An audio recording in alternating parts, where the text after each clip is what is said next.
Hi everybody, it's Susan from Sunrise Quilt Studio. A while back I was asked several questions about my Singer 1591 and vintage machines in general, and why people are buying vintage machines over modern machines. So I promised that I would do a video on that. You know, then the holidays have creeped up on us and I haven't gotten around to it. So today I thought I would do that, and I'm going to compare my Singer 1591 with my Singer Patchwork, which is, I think I've had it 2 years now, and kind of show you the features between the two and explain why I like vintage machines, and perhaps the same reasons that are, and perhaps some of the reasons that other people choose vintage machines over modern machines. Okay, I have both of my machines here side by side, and well, two of my machines side by side here. And this is my Singer 1591. This one was built in 1952. This one I bought at an estate sale from a lady that used to help me out in my office job. And she passed away, and the executors of the estate had a sale, and she had, I think, 5 or 6 sewing machines because she was a professional seamstress. So I bought this one because it was the oldest one that I could tell, and I wanted a vintage machine. Now, this isn't the first vintage machine I've owned. I do have a treadle machine that was given to me, and it was my husband's great aunt's. And as far as I know, it still works. I've never sewn on it, but all the parts move. I just have never gotten around to learning how to use a treadle. So that's one of the things I need to do. That one was built, I believe, in 1902. So that's my oldest machine. Now, I do have a second 1591 that I just got this year, and that was my mother-in-law's. She had that machine, and the story is, if I have this correct, is that she got that one used when she was first married, expecting her first child. So, and I looked up the serial number, and I think it's about the same age. It may be a little bit newer, maybe of 1954 or something. But anyway, it's had a lot more wear and tear than this machine. She sewed on it for a very long time. So that one we're going to refurbish and put it in a cabinet before I use it. So this one we did have to do some work on. It needed to be rewired, and it needed to have all the old grease removed and new grease put in and oiled and all of that. And I'll do another video on how to oil this machine. That was another request. So hopefully I'll get that one up soon too. So why would you choose a vintage machine like this over this one? Now, I use them both, so to me it's not a, choosing one over the other, it's using them both. And the reason is, the reason I chose this machine at the estate sale is because it was a vintage machine, and I like vintage items. So my house has quite a few vintage items, and most of them have a personal meaning. Like this was my friend's machine. I have, pieces of furniture that were family pieces, that kind of thing.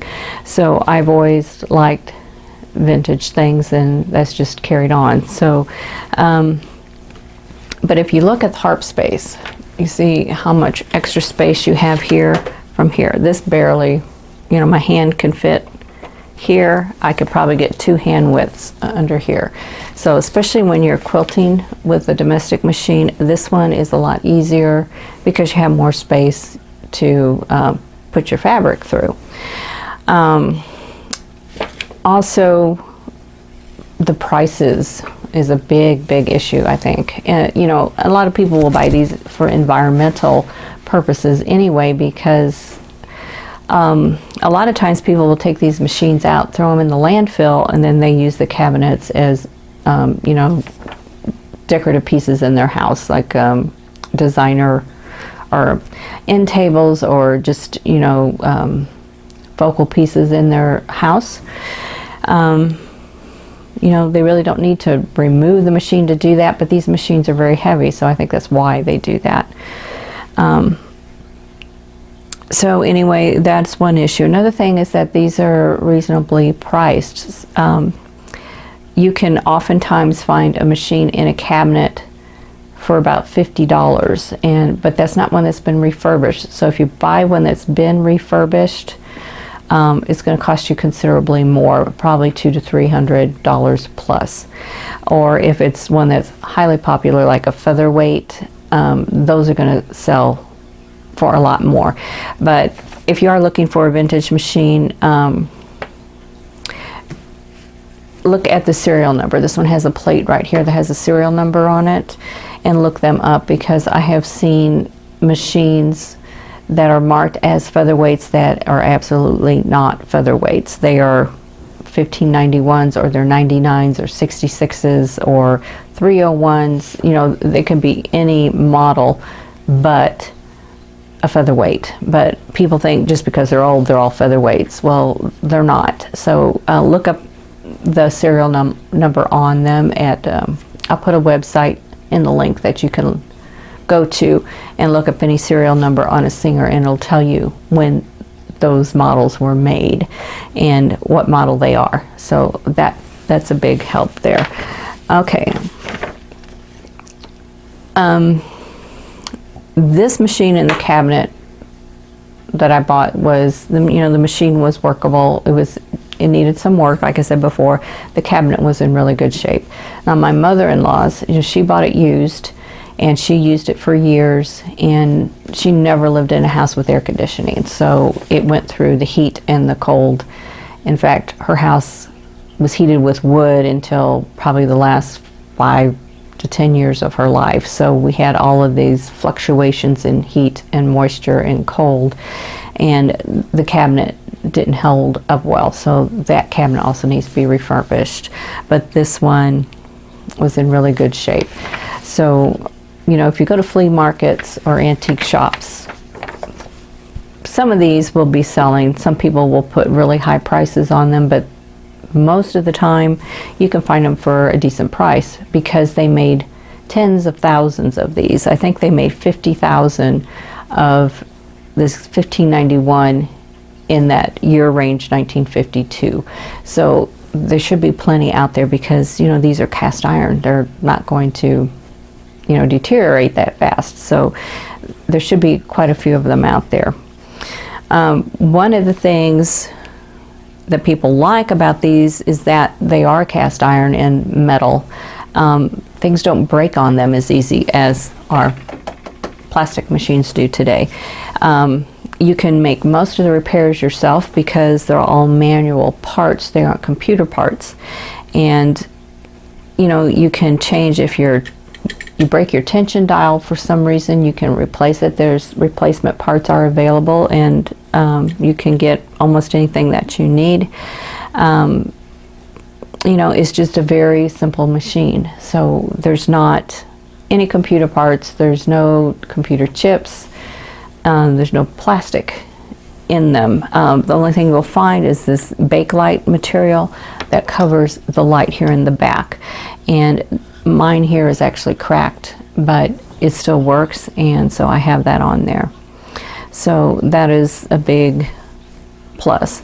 Now, because it's a very simple machine, you're not going to get a lot of stitches. Like on here, it goes from 0 to 99, so we have basically 100 stitches on this machine, and you can adjust your length and your width, and you've got zigzags and satin stitches and decorative stitches and all kinds of stuff on there. Vintage machines, you know, some of the newer vintage machines that were made, I don't know, in the 60s, will have more stitches on them. This is a straight stitch only, but this one does have a reverse.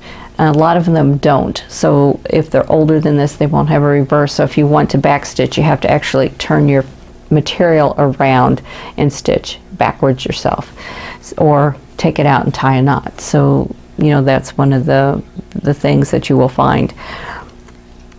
Parts for these, like if you want more feet on them, some of these will come with accessories, you know, different feet, but this is just a standard short shank machine, so any new foot that's made for short shank singers especially should fit this machine.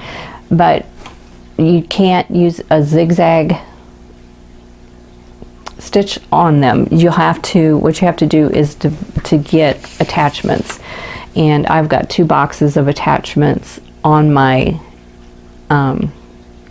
treadle machine actually that can do zigzags, and it can do ruffling and all of that kind of stuff, so you can get those. So, you know, look for the vintage parts, and those 2, I have 2 wooden boxes. They come in wooden boxes.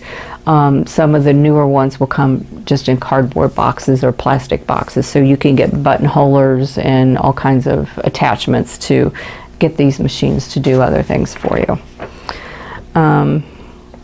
Okay, maintenance. Now, on newer machines, most of the time your manuals will say, and your warranties will say, you know, if you open up the case to do any work on it, you voided the warranty. So if you think there's something going on and you think you can fix it yourself, and you break open your case, you voided the warranty. On these, you know, of course there's not going to be a warranty, but everything is, you know, out there in the open, so you can see what's going on. Like my button winder here doesn't work real well. It needs some work. It needs some adjusting. So that's easy to do, and you can also get parts to replace these if you've lost some screws, or if you need a new tire on them, or something else isn't working right. You can usually get the parts that you need for those, and there's usually quite a few videos online on how people are repairing or replacing parts on vintage machines, so you can usually find that. Now, replacement parts on newer machines, most of the time you're going to have to take them in to be serviced and have those parts professionally replaced. And they, you know, they recommend that you go in every year, take your machine in every year and have it cleaned and tuned and all of that, and that can be costly. With these, you can also take these in if you want, but they're simple enough that you can do all of that yourself. Okay, bobbins. Vintage machines will use standard size bobbins. This is a 1591, so it uses a class 15 bobbin. This one uses a class 15J bobbin, so they're close in size, but they're not the same, so you just have to make sure you're not trying to cross your bobbins. You can also get, I think the 66s and the 99 bobbins are still being made, so you can get those. And a lot of the new ones, you know, they come in plastic, so you can try those and see if those will work.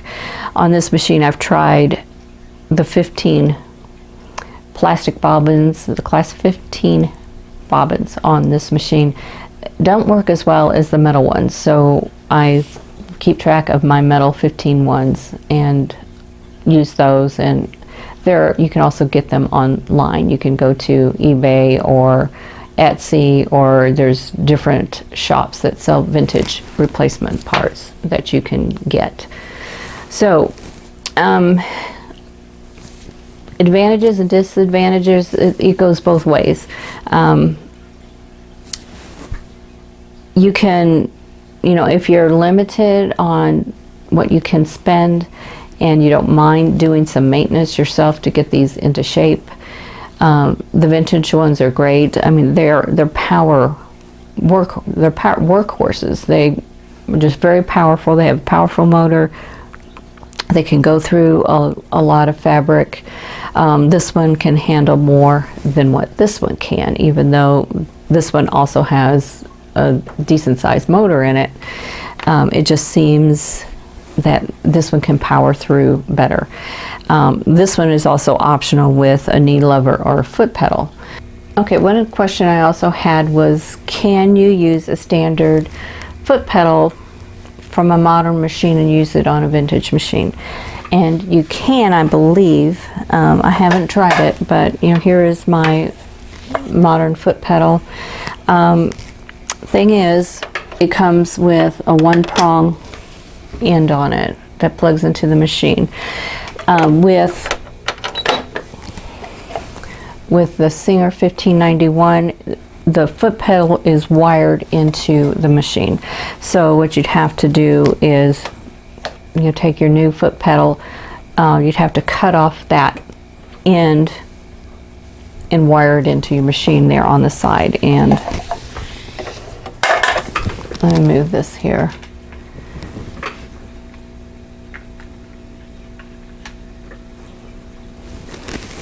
And it wires underneath here.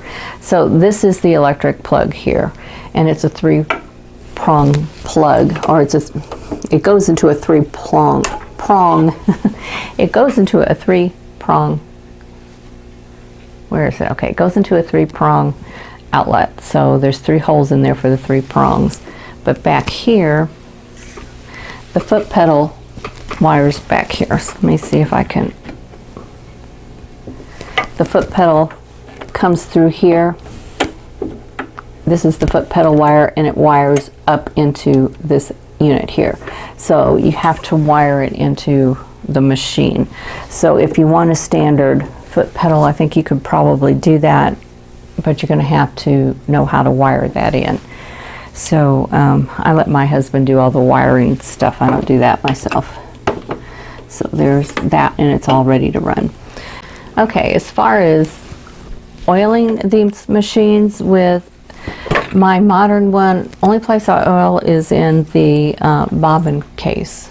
The rest of it is self-lubricating. Here there are several different points where you need to oil the machine, and I will do a video on that. And each vintage machine, each model is going to be different. If you are lucky and you can come across a manual, you want to pick one of these up, you can also go to singer.com and you can get a PDF. But this is the manual. It's a little tiny thing, but it goes through a lot, and it shows you how to use, some of the specialty feet. And like there's the hem gauge, and here's the rolled hem. The instructions for using attachments. So basically it's just, whether you choose a vintage machine over a modern, it's all personal choice. These, I'll tell you, these are a lot of fun to sew on. They sound completely different than one of these machines. But right now I'm doing a lot of work going between piecing and embroidery. I've been using this one only the last several months because of the work that I'm doing.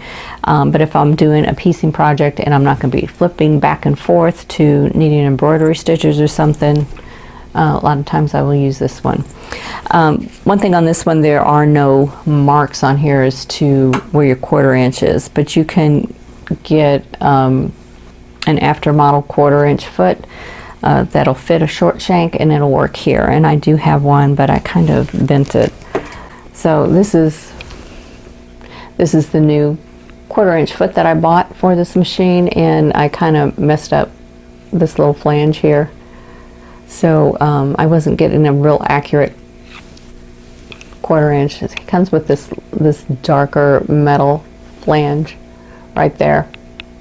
And I kind of messed that up one day. I bent it. So it wasn't working real well. So I switched over to just using the regular foot and tape, and that works just as well. But you can. This fits this foot fits this machine just fine. You have to get used to the way they thread, because they don't thread front to back. Okay, this one threads from right to left, so the thread comes through sideways instead of front to back. I have to go through the right towards the back. So I'll raise that up. So the needle also goes in sideways. So the scarf of the needle, that little curve in the back of your needle, that goes to the left. So we thread from the right to the left on this one. So that's something that you have to get used to. But other than that, it works fine. So one thing I have found is this machine, there's very little room to work here, and sometimes I have difficulty getting in here and changing the needle and stuff. Here this part is real narrow. It's narrow down here, so it's easier to change the needle and that kind of thing. So there's just a little, little differences between the machines. More Harp Space, easier to get to your needle. The light I think is better on here than this. This one, the light is very yellow, but it still works. And I can sew with the light off. With this one, I can't turn the light off. It's just on. When the machine turns on, the light goes on. So you can use extra lighting with this if you want to. Kind of up to you, whatever you want to do. Okay, so anyway, that's kind of my take on why people are choosing vintage machines over modern ones. I don't use one or the other exclusively. I use both of my machines, and I still have other machines that I haven't been using just because they're on the other side of the room, and these two are right next to each other, so it's easy to switch from one machine to the other. But I do have a lot of vintage machines, and one of these days, if I can get around to it, I'll do a little spotlight on each one of them, or compare a couple of them at a time. And I may eventually get around to my treadle machine. But one thing I wanted to mention also on the treadle, there was a lady who said that her belt was broken when she bought her machine. Those belts come split. They're not one piece. You probably have a great big staple in one end, and you put that belt on and stick the staple through the hole on the other side, and that holds it together. Now, I thought when I got that machine too, so I thought, well, I can't use it because the belt's broken, so I have to get a replacement belt. So I did, and guess what? It was split too, and it came with the big staple. So I did more research and found out that that's just how they're made. So I don't remember who wrote that note, but your belt probably isn't broken. That's just the way they come. But over years, they may loosen up, stretch themselves out of shape. So if you're having, you put that on and you're having trouble getting, the trolling motion to turn the wheel, it may be the belt stretched out of shape. So you might want to check that and see. So anyway, I will leave some links in the description box below on where you can get replacement parts, and see if, and hopefully there'll be something there that if you're interested in a vintage machine and need some replacement parts, where you can get bobbins, where you can get replacement feet, tension dials, and belts, which is another thing. Some machines are belt driven. Mine 1591 is a gear driven machine, so it doesn't have a belt, but I do have other machines that have belts, so you can replace those. Spool pins, you might need to have replaced, any part like that you might need. So I will leave some links in the description box below, and hopefully that will help you out. So I hope this answered some of your questions on vintage machines and why people might prefer them over modern machines. So I hope you enjoyed this video, and if you did, please click that like button. Don't forget to subscribe if you haven't already, and click that notification bell so you'll be notified when the next video comes up. And in the meantime, I hope you're all staying safe and healthy, and I'll see you in the next video. Thanks for watching. For more quilting ideas, click on the video links, and to keep up with my latest projects, click on the subscribe button. I hope to see you again soon.